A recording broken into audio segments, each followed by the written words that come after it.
por quanto tempo tivermos que esperar. Oramos por isso em teu nome. Amém.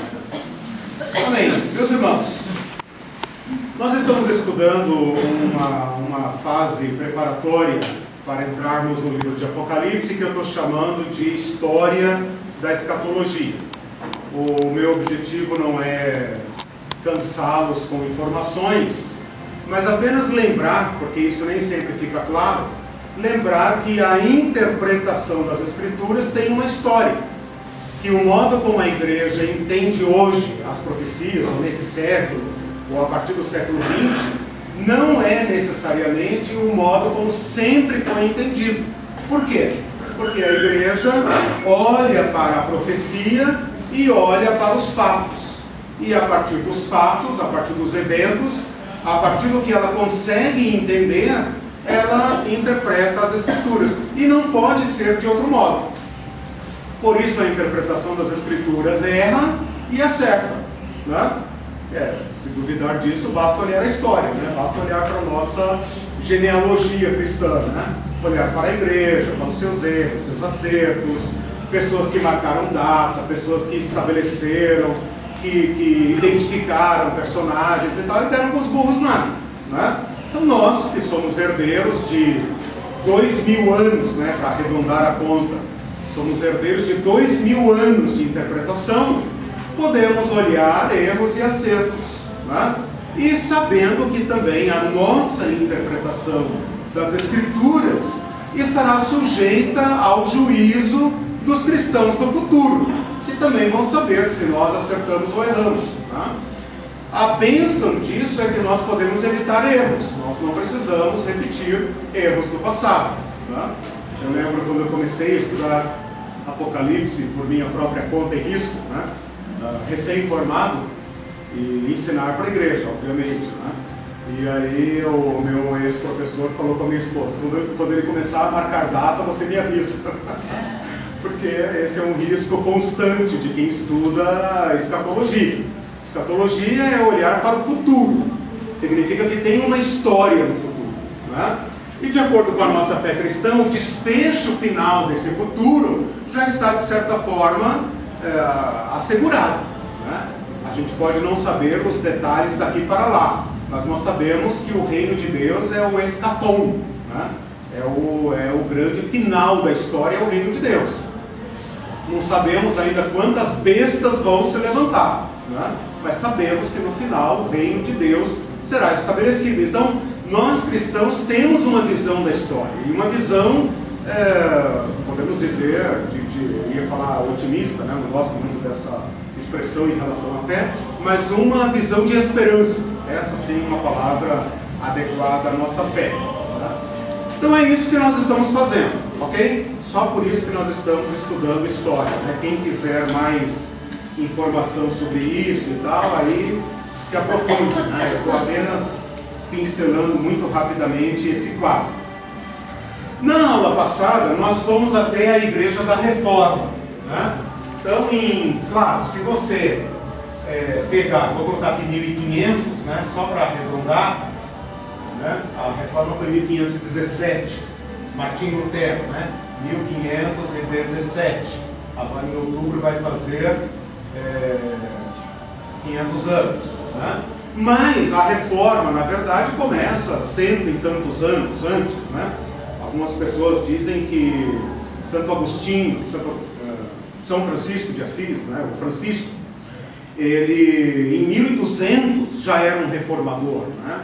A diferença é que a Igreja Católica, ao invés de expulsá-lo, o abraçou, o trouxe para dentro, né? E o Papa da época de Lutero não foi tão habilidoso e expulsou, e daí a Igreja rachou, né? Mas se tivesse aceitado o grito da reforma, no sentido de reformar a Igreja, quem sabe o desfecho teria sido outro, né? Questões da história. A partir daqui, até mais ou menos, eu marquei aqui 1800, né? Vou colocar aqui 1800, né? A gente tem uma igreja protestante, igrejas protestantes, né? Porque cada país vai desenvolvendo a sua e tal, e elas não se unem propositalmente, né? Mas essa é uma igreja que se dedica muito à teologia, né? À teologia. Então, ela vai fazer também uma teologia acadêmica, uma teologia extremamente elevada. Por quê? Porque ela tem que entrar em infinitos debates com a Igreja Católica. Por que ela entra em debates infinitos com a Igreja Católica? Não é porque eles querem disputar teologia na faculdade? Não! Porque isso aqui implica em guerras, né? Estados católicos contra príncipes protestantes e bota a Europa numa situação caótica.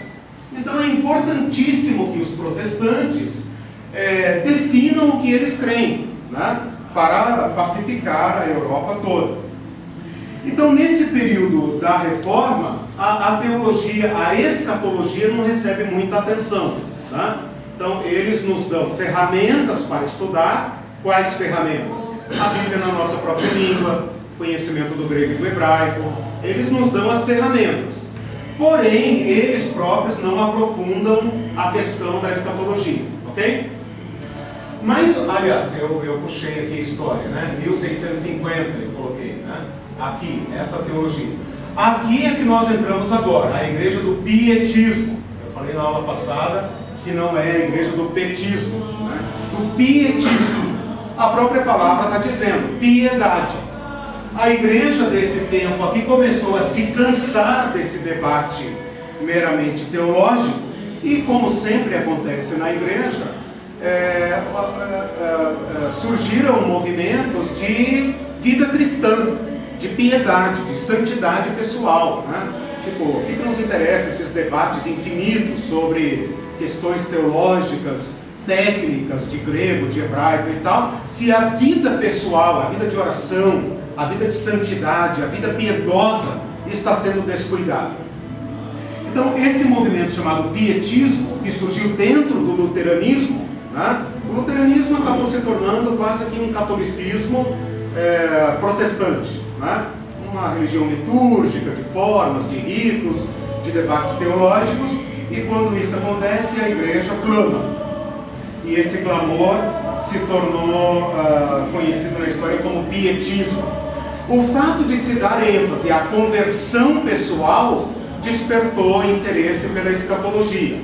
Não pela escatologia do mundo, mas pelo menos pela escatologia pessoal. O que eu quero dizer com escatologia pessoal e escatologia do mundo? Quem sabe a diferença?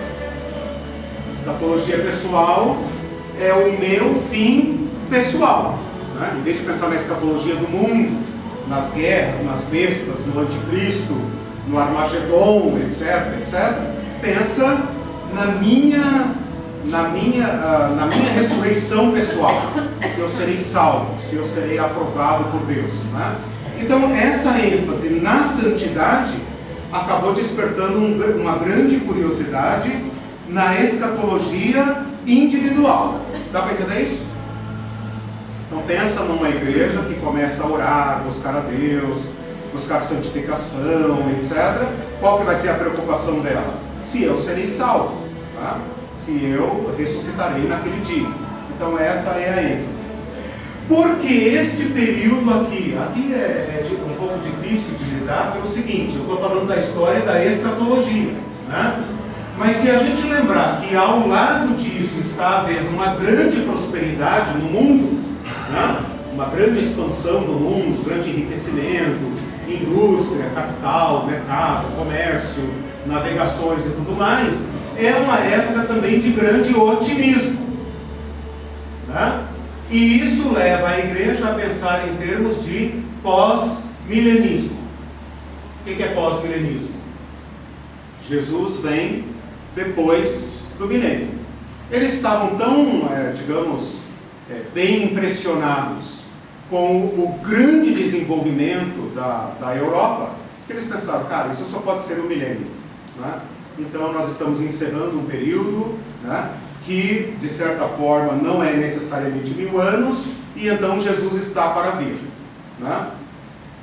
Entende o que é pós-milenismo, então? Posso continuar? Vocês achavam que já estavam vivendo no milenismo? Vamos fazer um pequeno lembrete aqui, ó. Tem a posição pré-milenismo, significa Jesus vem antes.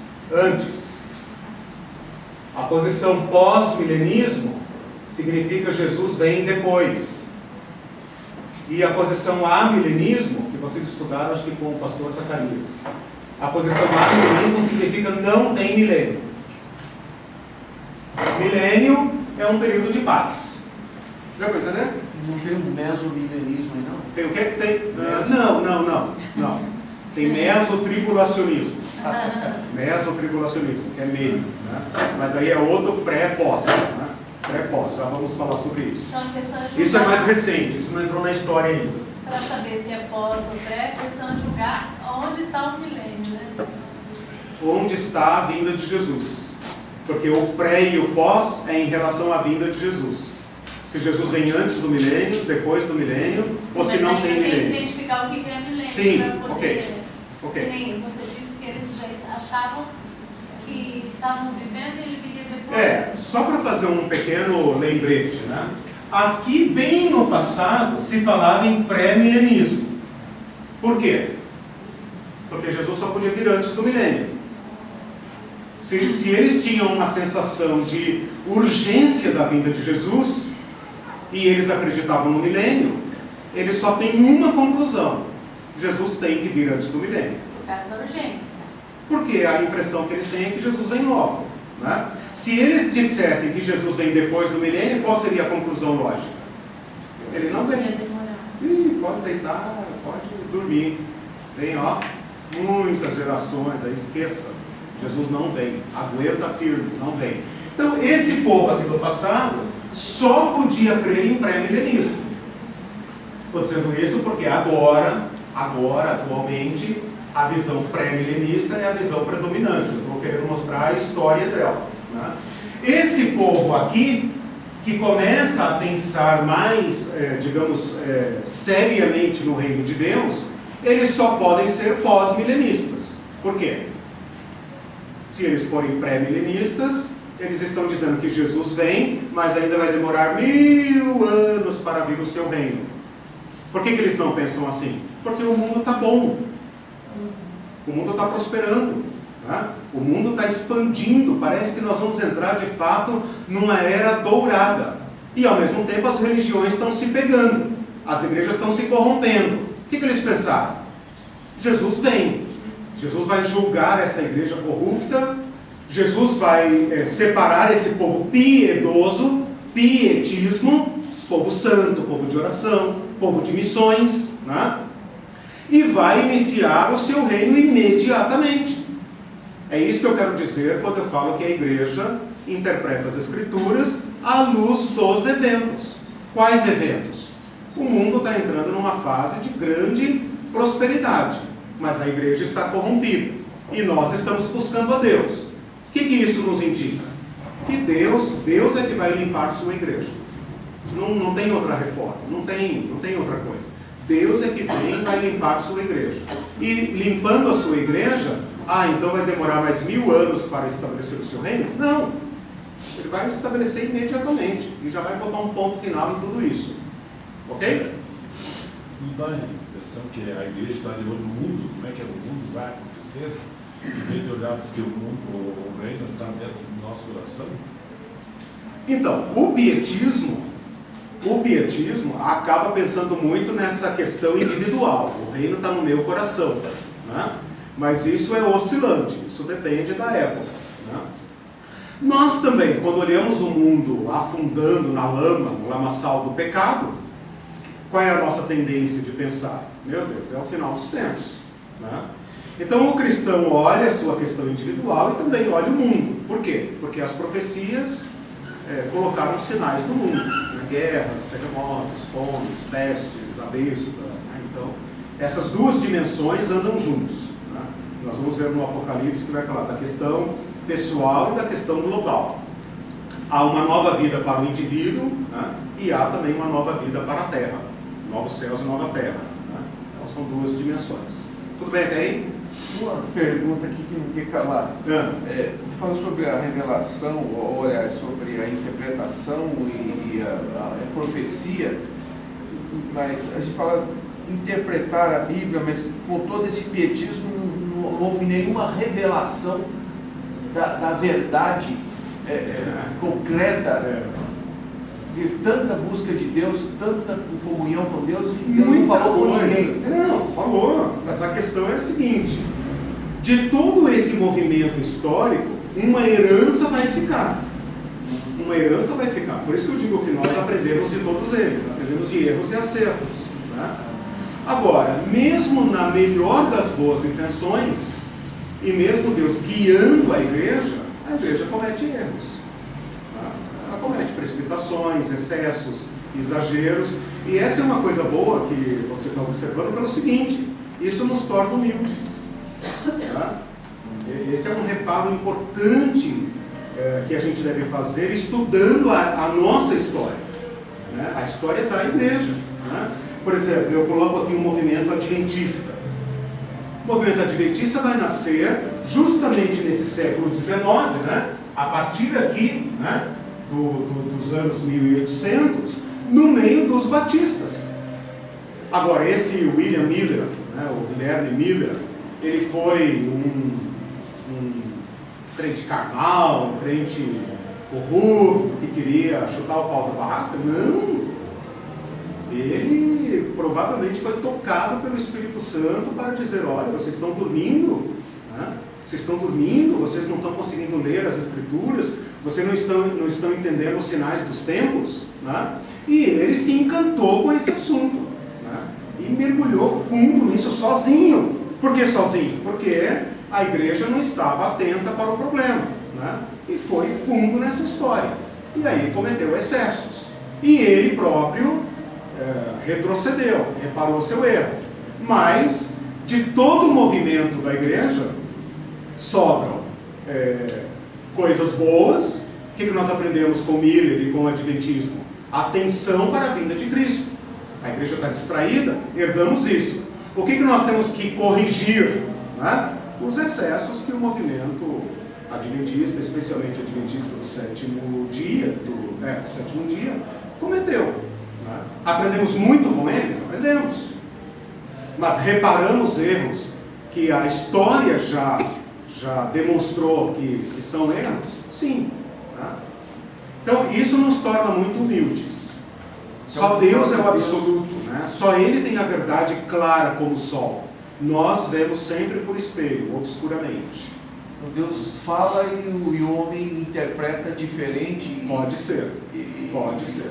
Desvia tudo. Pode ser. É um risco que se corre. Seguir a verdade sempre implica nesse risco.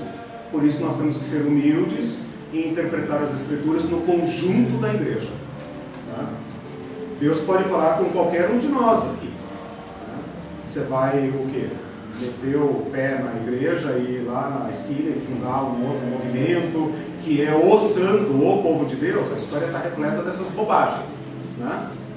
Agora, na comunhão dos irmãos, nós nos corrigimos. Né?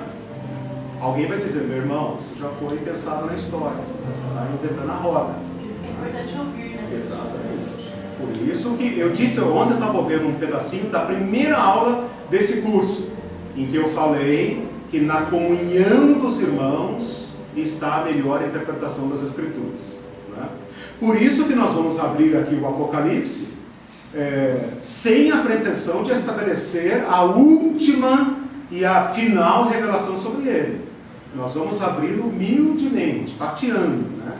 Indo, voltando, dizendo: olha, existe a possibilidade de interpretar assim, mas às vezes interpretando assim vai incorrer em tais e tais problemas. Vamos ter que deixar isso em aberto. Né? Vamos ter que deixar questões em aberto. Né? Então é uma questão importante para nós. Tudo bem até aqui então? Entenderam pré-milenismo, pós-milenismo? É umas coisas assim meio... Né? Mas não tem como estudar a escatologia sem isso.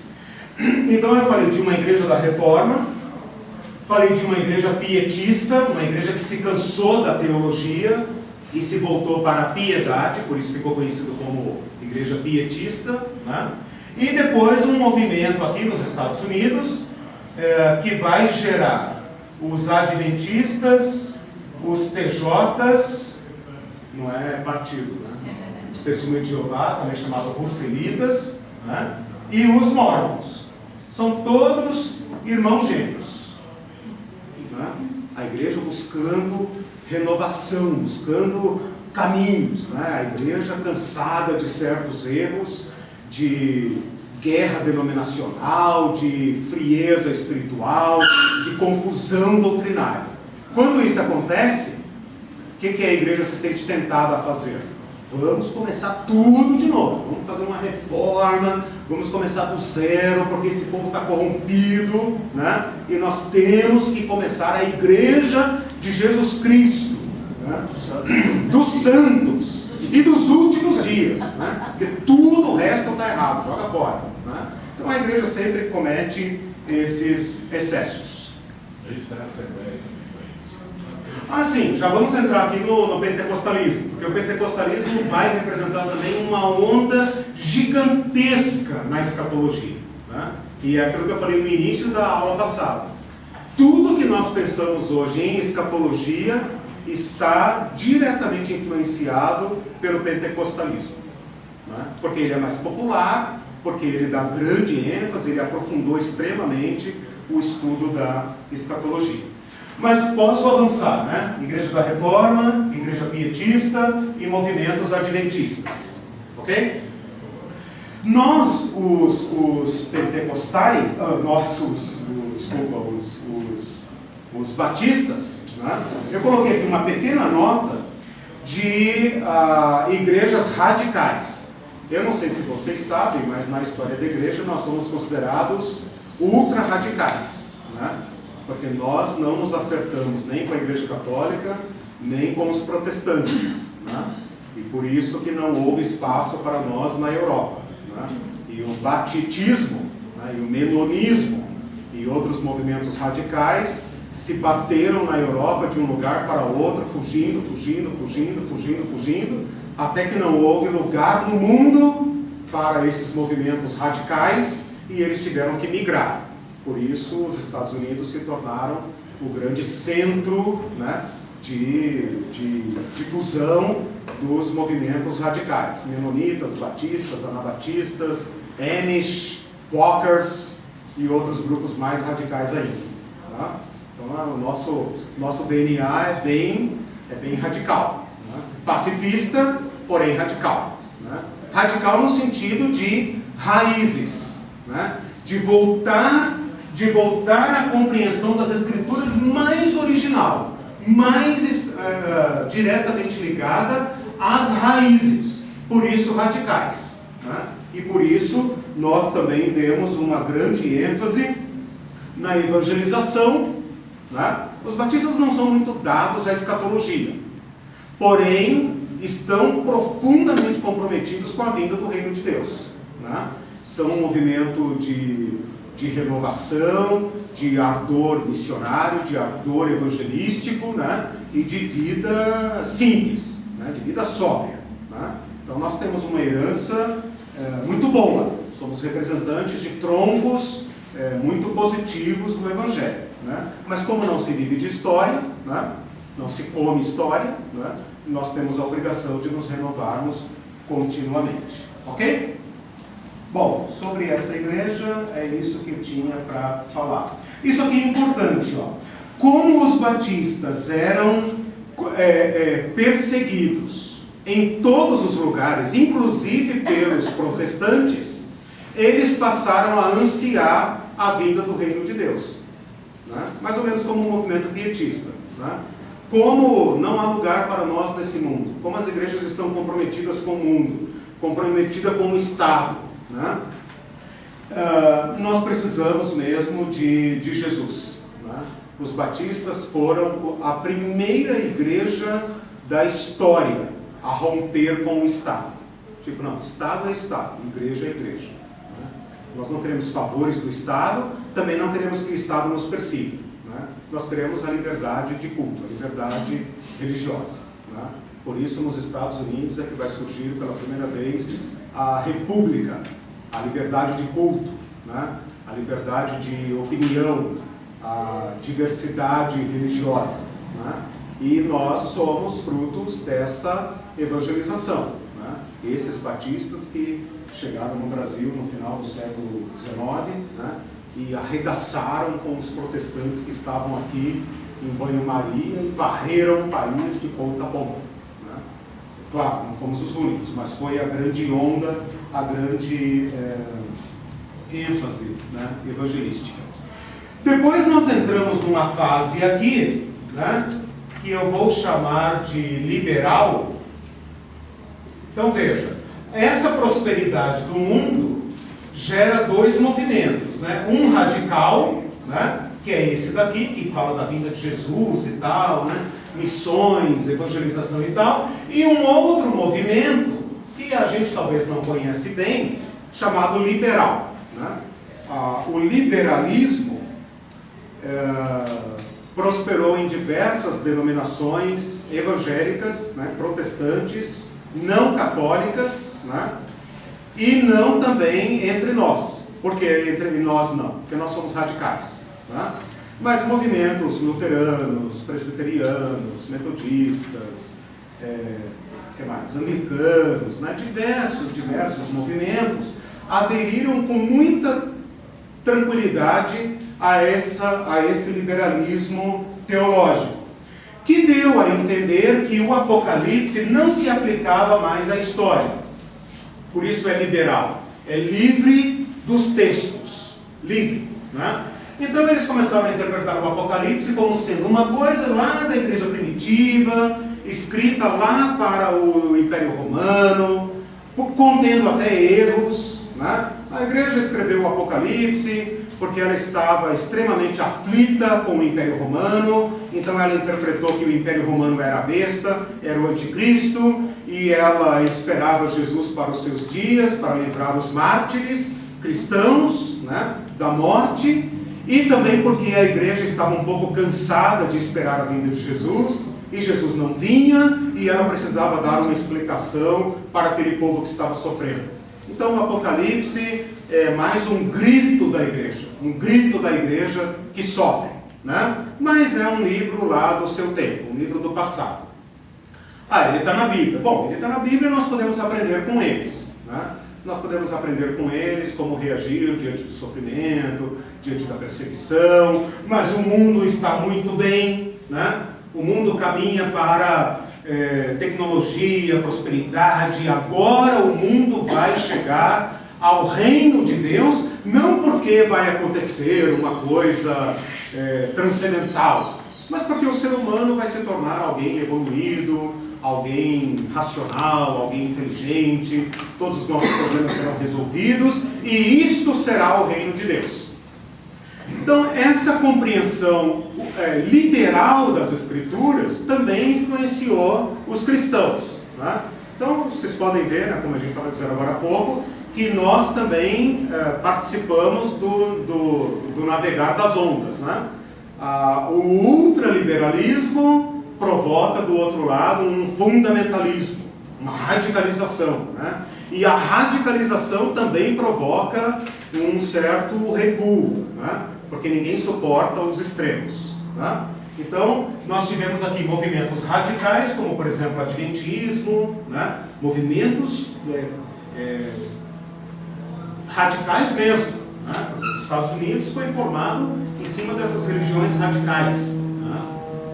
E ao mesmo tempo esse radicalismo assusta, né? E fala, não é por aí. Né? Vamos fazer uma outra leitura do Apocalipse, algo mais, né, tranquilo, mais histórico. Né? E aí esse movimento começa a invadir a fé das Escrituras e também vai provocar um outro movimento de radicalização. Então agora eu estou com vocês juntos, né, na porta do século XX, e aqui que a coisa vai explodir. Né? Então eu falei dessa igreja dos adventistas, vou dizer assim, igreja dos radicais, né? Nós juntos, porque esse movimento nasceu no nosso meio, né? Tinha coisa boa no nosso meio, coisa ruim, né? Então as coisas ruins despertam reações de renovação, né? E aí nem sempre tudo dá certo. Né? Esses caras também nos provocam, né? É impossível ver um grande movimento de vinda de Jesus e não reagir. Né? Então esses caras também nos obrigam a ler as Escrituras, nem que seja para nos defender dos erros que nós achamos que eles estão praticando. Né? Então, como Miller marcou a data da vinda de Jesus e interpretou Daniel, interpretou Apocalipse, nós também tivemos que correr atrás, né? E dizer, não, está errado. Por que está errado? Bom, vou ter que estudar, né? Então, esses movimentos sempre provocam reações dos dois lados, né? E depois esse outro movimento chamado liberal. Deu para entender mais ou menos o que é movimento liberal? Liberal significa livre da literalidade, da letra do texto. Não é exatamente assim, né? Eu não preciso entender esse texto como inspirado por Deus, né? Porque estava falando, uma verdade absoluta, né? Eu vou questionar o texto. Eu vou questionar, né? O texto sempre diz assim, todo mundo acreditou assim, mas você pega o texto, né? Que também tem uma interpretação, né? Você não é você que escreveu o texto, não é você que está recebendo a primeira cartinha de João escrita pela mão de João. Você está pegando uma tradução que já tem séculos de interpretação. Então o que esses caras fizeram? Eles não são pecadores que foram para o inferno, não. São irmãos nossos, buscando interpretação das Escrituras, como nós estamos fazendo aqui, sujeito a erros, como eles erraram em algumas coisas e acertaram em outras. Deu para entender? Não estou tacando pedra em ninguém. Né? Isso deu início à era do iluminismo, daí? Essa é a era do iluminismo. Espera aí só um pouquinho. Então, assim, eles suspendem as Escrituras como se fosse, põe de lado, e vamos tentar uma outra forma de ler o texto. O texto permite uma outra leitura, só que esse questionamento é um questionamento assim, bom, esse é um livro. Ele é inspirado pelo Espírito Santo. Não sei. Ele que se defenda. Ele que se defenda. Eu não vou dar a ele esse crédito, né? Então aí tem uma diferença entre nós e a teologia liberal. Nós entramos no livro aceitando o testemunho que ele nos dá. Esta é a palavra de Deus. A autenticidade do livro está dentro dele mesmo. Essa é a palavra de Jesus. Revelação de Jesus Cristo que Deus lhe deu. Assim foi recebido, assim foi registrado, assim nós o aceitamos. Nós podemos questionar as leituras possíveis desse texto, mas debaixo da inspiração do Espírito Santo. Nós não questionamos inspiração. Deu para entender a diferença? Por isso nós não estamos livres do texto. Nós podemos ser livres das interpretações tradicionais. Porque interpretação não é canônica. Canônica é o texto. Certo? Então, se Jesus vem antes do milênio, depois do milênio, se ele vem no meio da tribulação, né, meso, depois, no meio, etc, etc, isso é interpretação. Nós temos que ir ao texto. E quem sabe, à luz dos eventos que nós estamos observando e que os nossos irmãos do passado não sabiam, nós podemos ter uma nova luz sobre o texto. Mas ainda é sobre o texto e não fora do texto. Deu para entender?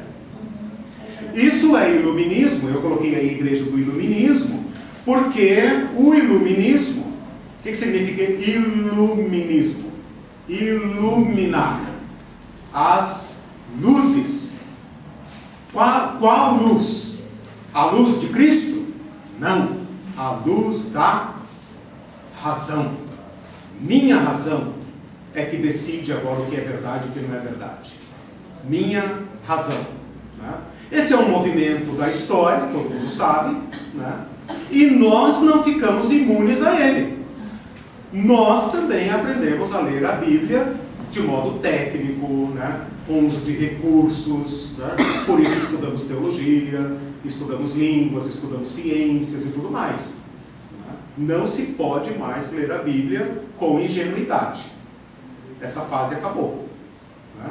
Depois que a Bíblia foi levada para a universidade, triturada, rasgada, esquadrinhada, estudada, questionada, duvidada, etc., nós perdemos a inocência.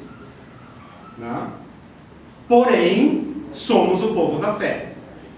Então nós olhamos a teologia liberal, olhamos, questionamos, duvidamos, etc. Ciscamos em cima dela e falamos, aqui tem uma nota importante. Uma nota aqui que eu vou trazer para a minha reflexão. Sem problema. Né? porém dentro do guarda-chuva da palavra inspirada do Senhor. Essa é uma diferença fundamental, né? O nosso professor lá, um dos grandes professores da Faculdade Batista, ele fala: nós entramos na palavra do Senhor. Nós só estudamos esse livro como palavra do Senhor. Assim ele foi escrito, assim é o testemunho que ele dá de si mesmo, assim é o testemunho que a igreja deu desse livro. Tá? E nós não questionamos isso. Isso para nós é um ponto pacífico. Não questionamos não porque é proibido questionar, mas porque é ponto pacífico. Né? Porque esse livro se garante. Né? Nós não confiamos apenas na luz da razão. Né? Nós confiamos que a luz da razão humana também é escura. Né? Esse foi um erro crasso do povo do século passado. Né? Acreditar que a razão humana decide tudo que é verdade. O mundo está esse caos hoje, em grande parte por isso. Né? Porque nós acreditamos que a razão humana nos daria tudo. Né? Tudo bem até aí? Entenderam o que é teologia liberal? Quando eu digo liberal, pode entender assim: livre da literalidade do texto. O texto que se vire. Eu não vou dar crédito nenhum a ele. Aliás, eu vou entrar nele duvidando. Ele que se defenda. Né? E numa dessa de colocar a razão humana como sendo o critério de verdade, é eu que decido o que é verdade, só podia dar no que deu. Né? Os liberais se perderam completamente. Eles não se entendem entre si, porque minha razão não é a sua razão, né? Você entende uma coisa, eu entendo outra completamente diferente, e a teologia só estragou. Né? Essa teologia estragou meio mundo e deixou por onde ela passou, se diz, não nasce nem grama mais, não nasce mais capim. Né? Ela não faz missões, não faz evangelização, ela não restaura nada, ela só destrói. Né? Então, o iluminismo liberalismo é o iluminismo? Não. Não. Iluminismo é um grande movimento histórico, um movimento que abarcou tudo. Artes, literatura, ciência, filosofia, tudo. Né? A teologia liberal, estou falando de liberal na teologia. A teologia liberal é a teologia dessa época. É a teologia influenciada por esse movimento. E é por isso que eu não condeno os teólogos. Né? Tem gente que desconjura os teólogos liberais como se eles fossem o cão. Né? Não é assim que a gente deve pensar. Eles tiveram que ser teólogos num momento em que a razão estava no centro. Eles tiveram que dar respostas. Eles erraram em muita coisa. Por outro lado, nos deram ferramentas maravilhosas. Né? E nos ensinaram pelo menos o que não fazer. Nós não precisamos repetir certos erros. Né? Então, eu me sinto, pelo menos como estudante de teologia, numa posição muito privilegiada. Né? Uma posição muito privilegiada, eu não preciso repetir certos erros. Os caras que entraram nessa rota aqui já me mostram os erros que cometeram. Então, eu posso me resguardar, né? E fundamentar a minha fé. Por falar em fundamentar, eu falei aquela hora de radical, agora vou falar de fundamento. Né? Vai surgir aqui no início do século XX, né? Mais ou menos por aqui, aliás, século XX, você fica espremendo tudo ali, né? Acho que eu estou querendo incluir o milênio. Século XX. É ruim, né? Eu já encomendei lá o azul. No início do século XX, vai surgir um movimento nos Estados Unidos, né? Percebe como a teologia mudou dos Estados Unidos aqui, né? Era a Europa, a Alemanha, né? Agora Estados Unidos. Vai surgir um movimento chamado Fundamentals. Fundamentals. Né? Então, olha como que funciona o pêndulo, né? Que vai para lá, vem para cá, né? Fundamentals significa o quê? Fundamento. Então, essa palavra que hoje se fala, o cara é fundamentalista, é muçulmano fundamentalista, ou então é crente fundamentalista, essa palavra hoje se tornou, de fato, pejorativa.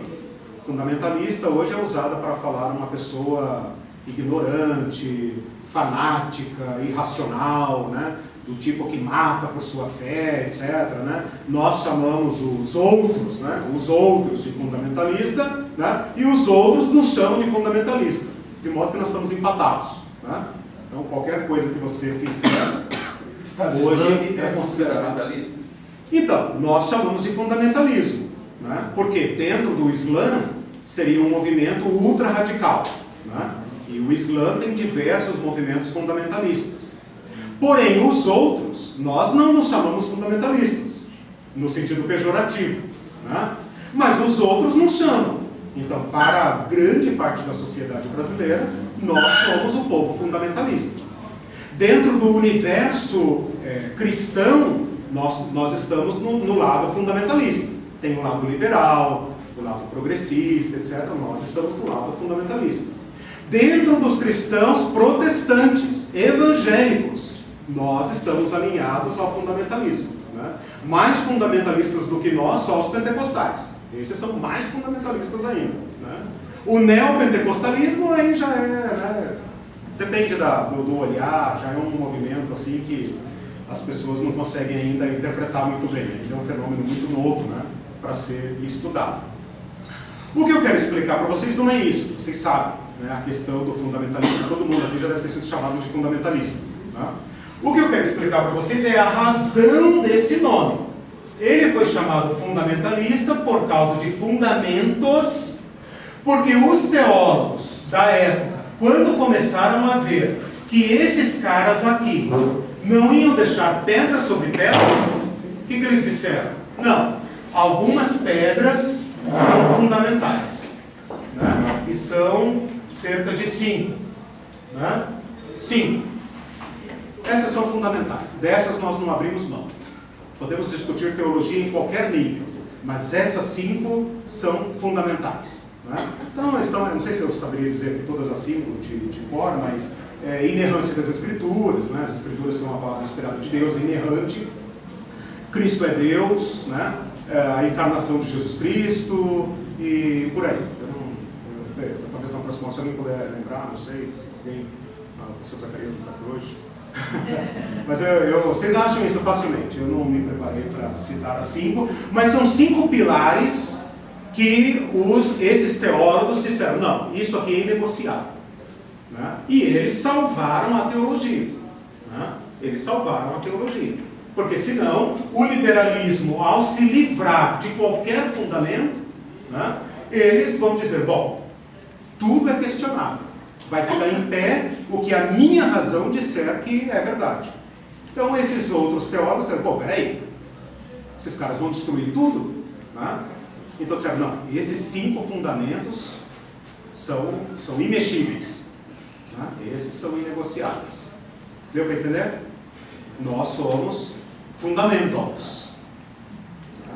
E por isso somos chamados de ignorantes e tudo mais, né? Por exemplo, a questão do criacionismo, né? Talvez esteja ligado à inerrância das Escrituras, né? Tipo, não, Darwin é dessa época, né? Darwin é dessa época, né? O Freud, o Marx, de certa forma, o Darwin, né? Essa trindade aí botou o mundo de cabeça para baixo, né? Marx, Darwin e Freud, né? Nietzsche, né? Eles botaram o mundo arregaçado, né? Esses teólogos, eles espera aí, isso aqui é fundamental. Quer discutir é a partir daqui para lá nunca, né? Só que todo movimento tende ao excesso, né? O liberalismo tende ao excesso e para me defender do liberalismo eu defendo as minhas bases, mas quanto mais eles me pressionam, mais eu radicalizo.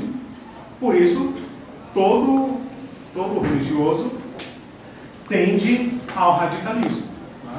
Por isso nós temos hoje cristãos defendendo violência e tudo mais, né? Porque a guerra está pegando e eu não vou ficar aqui para tomar na cara, né? Eu vou bater também, né? Então o radicalismo é sempre um risco de toda a fé. Ok? Perguntas? Está muito complicado? Acordar no domingo cedo, né? Para ouvir história? Não, eu fico me perguntando hoje, vocês estão tocar nisso, onde nós estamos, né? Vamos. Na próxima aula eu vou falar sobre essas teses, né? Eu vou fazer um resuminho dessas teses e aí então nós encerramos essa parte introdutória. Essa questão do fundamentalismo que está está aqui no verso da Folha, né? Diversos teólogos e tal, né? Fundamentalistas, eles vão providenciar uma interpretação literal das Escrituras, é óbvio, né? Se os liberais fazem uma interpretação livre dos textos, ao ponto de dizer que o Apocalipse é um livro meramente histórico, um livro do passado, né? O que os fundamentais vão fazer? Vão dizer, não, vamos fazer a leitura rigorosa dos textos, né? E então parte para os excessos do literalismo, por medo do liberalismo. Ok? Os liberais têm medo dos fundamentalistas, os fundamentalistas têm medo dos liberais, e ambos radicalizam. O pentecostalismo nasce no berço do fundamentalismo. Porque o pentecostal nasce aonde? O pentecostal novo, né? Não o pentecostal de Atos. Esse nasce lá em Atos 2, né? O Pentecostes das Escrituras, da igreja primitiva. Mas o pentecostalismo, esse pentecostalismo que nós conhecemos aí, né, da congregação cristã, da Assembleia de Deus. Vamos falar da Assembleia de Deus porque é a igreja, digamos, né, onde tudo começa, digamos, né? Pelo menos no Brasil. Aonde nasce o pentecostalismo? Vocês são batistas pra caramba, né? Vocês já sabem bem. Estados Unidos, no dia 1º de janeiro de 1901. Parece que o Espírito Santo, né, por capricho, resolveu inaugurar o século XX. 1º de janeiro, dia de Ano Novo. 1º de janeiro de 1901. Ou seja, já tem mais de 100 anos. Né? Irmãos desses movimentos pietistas, movimentos de santidade, fazendo uma busca mais profunda das Escrituras, cansado da teologia árida, que não produz mudança de vida, que não produz nada, que convive com religião oficial, com crente carnal, não sei o que, começaram a orar e buscar, orar e buscar, orar e buscar, e fazer retiros de santidade. Né? Esse movimento de santidade fundou a igreja Holiness, que existe até hoje. Né? Metodistas, movimentos de santidade, né? Existem diversos. E lá pelas tantas, né, uma irmã empolou a língua, né? E ninguém conseguiu entender o que ela falava. E ela foi considerada, né, pelo menos, digamos, nesse novo movimento pentecostal. Ontem eu vi alguém falando, até preciso checar isso, né, que essa igreja de Deus, né, que está completando agora 131 anos, é a primeira igreja pentecostal da era moderna. É um dado que eu não sabia. Né? Eu não sabia. Eu comprei um livro para estudar essa questão e ele fala que o marco inicial é esse de 1º de janeiro de 1901. Não lembro o nome da mulher, mas ela é conhecida. Era batista? Não, esses crentes radicais. Esses grupos que estavam livres para orar e buscar. Eu ouvi dizer que ele estava no meio do Batista. O Batista Sim. concordava com as coisas, foram para a rua. Sim, isso. Porque era batista, era petista também. As igrejas do sul dos Estados Unidos eram racistas, né? Inclusive que nem que nós, né? Eram batistas do sul, né? Da mesma origem que nós. E esse povo começou, é a primeira experiência americana de mescla. Inclusive o primeiro pastor a dirigir uma igreja pentecostal era um negro, que se reunia assim, nesses grupos caseiros, nas células, né? Cuidado com células, célula o Espírito Santo costuma aprontar. Negros e brancos e tal começaram a orar, e explodiu esse movimento chamado pentecostal. Né? Explodiu esse movimento. Depois as igrejas se separaram de novo. Então você vê nos filmes aí, né, os negros americanos, avivals, né? Como é que chama? Spiritual. Né? Que ficou aí, esse movimento pentecostal migrou pro popular. Né? E as igrejas pentecostais, claro, né, brancas e tal. Mas no primeiro momento foi uma quebra de paradigmas violenta. Né? E esse movimento era tão, digamos, explosivo, eles acreditavam que o dom do Espírito Santo, que o dom da língua, era dom de línguas estrangeiras. E eles começaram a viajar por todo o mundo, acreditando que, pelo carisma do Espírito Santo, o cara ia chegar no Brasil falando português, chegar na Islândia falando islandês, chegar na Austrália. Eles fizeram isso. Quem foram os primeiros pentecostais que vieram para o Brasil? Gunnar Wingren e Daniel Bergman. Suecos. Eles chegaram no Brasil, coitadinhos, achando que iam falar português. Nossa, sabia disso. E chegaram aqui e deram com os burros lá, né? Imagina, sueco, que arranhava inglês, né? Era migrante nos Estados Unidos falando português. O Francescon, que fundou a igreja Congregação Cristã do Brasil, era italiano. Eles devem ter ficado bem pensando, mas o que a gente fala então? Que idioma é esse? Eles explodiram em missões e evangelização, né? Tanto que eles vieram na esteira dos batistas, né? E arregaçaram com esse país. Por isso tem pentecostal e Bradesco, né? Em todas as... Desculpa a propaganda. Mas igreja pentecostal em todo lugar desse país. Né? Por causa... Agora veja, eu não estou aqui fazendo apologia de nada. Estou contando a história. Né? Mas apenas para mostrar quais são os impulsos. O impulso tanto dos batistas, como dos pietistas, como dos adventistas, como dos pentecostais, no que toca à escatologia, era uma leitura apaixonada das Escrituras. Estava errada? Não. Claro que não. Ela pode ser aperfeiçoada e melhorada? Pode, porque nós estamos vivendo outros eventos, outro mundo. Nós não estamos vivendo na Guerra Fria, não estamos vivendo na época do otimismo, né? Nós estamos vivendo outro momento. Então eu sou batista do século XXI, né? Posso, à luz de toda essa história, olhando os eventos, ler as Escrituras com novos olhos? Posso. Eu sou obrigado a fazer a leitura dos pietistas? Não. Não estou vivendo guerra de religiões. Eu sou obrigado a fazer a leitura dos liberais? Não. O mundo não é mais otimista, o mundo está mergulhado no caos. Né? Eu sou obrigado a fazer a leitura dos fundamentalistas? Dos fundamentals? Não. Não sou obrigado. A nossa guerra hoje é outra. Né? Sou obrigado a fazer leitura dos pentecostais? Não. Não. 100 e tantos anos depois? Não. Agora, eles provocaram a nós? Sim, claro. Nós não somos os mesmos batistas de 100 anos atrás. Por quê? Porque nós estamos sendo constantemente provocados por esses movimentos da igreja. E somos obrigados a responder a eles. Né?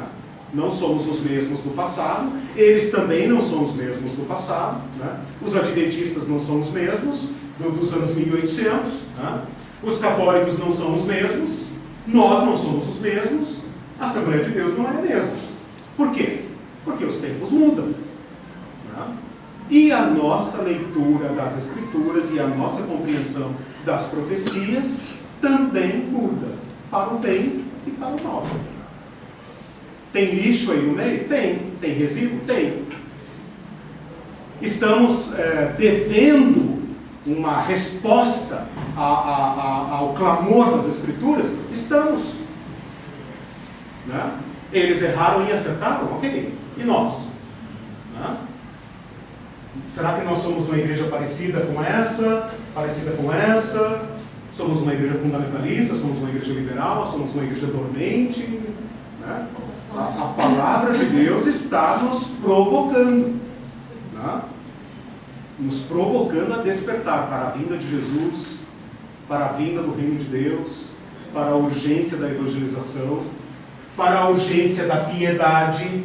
Né? Então, nós estamos sendo provocados por uma nuvem de testemunhas, como diz Hebreus 12. Uma nuvem de testemunhas que nos chama à corrida.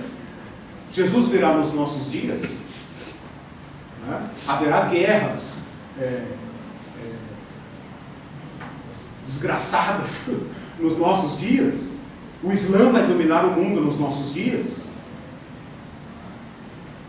Não sabemos. Né? Não sabemos quanto tempo de história temos. Né? Porém, somos provocados pela mesma Escritura. Né? Provocados a dar respostas ao mesmo clamor do Espírito. Né? Bom, trouxe os irmãos do ano 1500 até o ano 1910 por aí. No Brasil, o pentecostalismo chega imediatamente. Então, assim, nós somos frutos do movimento fundamentalista, não da teologia liberal. Tem teologia liberal no Brasil, evidentemente. Né? Certas igrejas presbiterianas, certas igrejas episcopais, né? Alguns movimentos assim. Né? Aqui no Brasil não é, né, com suas próprias características e por ser um país novo, não é um lugar onde a teologia liberal fez, digamos, um grande avanço. Né? Nós temos faculdades, etc., que são liberais, que estão formando pastores liberais. Né? Ainda temos isso. Né? Eu chamo a atenção dos meus alunos para isso, né? Dizendo, mas vocês ainda estão estudando teologia liberal? Para quê? 100 anos depois? Isso está atrasado, cara. Isso já era. Né? O iluminismo já está sendo discutido em todas as áreas. Por que na teologia o liberalismo veio e vai morar? O mundo anda, meu filho. Né? Então, questione, critique também, né, esses dogmas, senão você troca um dogma por outro. Né? Troca um dogma por outro. E eu não estou aqui para carregar dogmas. Né? Estou aqui para seguir a Cristo. Né? E cortar na própria carne, se for necessário, né? Para seguir a Cristo. Chegamos então a esta porta. Eu estava falando da igreja brasileira, né? Nós somos frutos do fundamentalismo, desse movimento de reação ao liberalismo, né? Pelas igrejas todas que fizeram evangelismo no Brasil, inclusive batistas. Né? Os batistas do século XIX foram a grande onda evangelizadora do Brasil. Né? Nós não fomos os primeiros a chegar, mas fomos os que fizemos o maior avanço missionário nesse país. Né? E também do pentecostalismo. Né? Porque o pentecostalismo começa nos Estados Unidos aí por volta de 1905, por aí, né? E chega no Brasil em 1910. A Igreja Assembleia de Deus acabou de fazer 100 anos, né?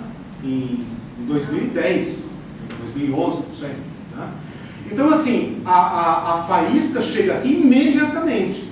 Então, nós, evangélicos brasileiros, né, somos do veio fundamentalista.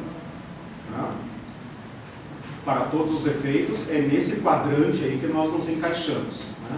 Nós, batistas, não somos muito dados, essa é a minha leitura. Né? Eu não sou batista de terceira e quarta geração. Né? Quem é aí pode dizer melhor do que eu. Os batistas não são muito dados ao estudo da escatologia. Né? Se você for olhar assim, no espectro da teologia, não há grandes contribuições de teólogos batistas. Né? Mas os pentecostais são muito interessados na escatologia. Então o que acaba acontecendo? A ênfase deles acaba nos influenciando. Nem que seja para a gente reagir contra. Nem que seja para ser contra, para dizer, não creio nisso. Né? Mas eles são, digamos, os que dão o ritmo. Eles que marcam o ritmo da escatologia. Né? Na Assembleia de Deus, por exemplo, eu sei porque eu dei aula em faculdade da Assembleia de Deus. Né? Você tem que aceitar certas doutrinas da escatologia. Por exemplo, o pentecostalismo defende pré-milenismo, Jesus vem, depois é que vem o milênio, defende o pré-tribulacionismo, ou seja, Jesus vem antes da tribulação, a igreja não passa pela tribulação, né? E diversas outras teses que estão, entre aspas, dogmatizadas. Se você como professor, pregador, ou sei lá, obreiro, qualquer coisa, insinuar que crê diferente, você vai ser visitado, você vai ser achado. Você vai ser achado. Você vai ser achado e colocado de lado. Meu filho, né, vem aqui para como é que chama lá?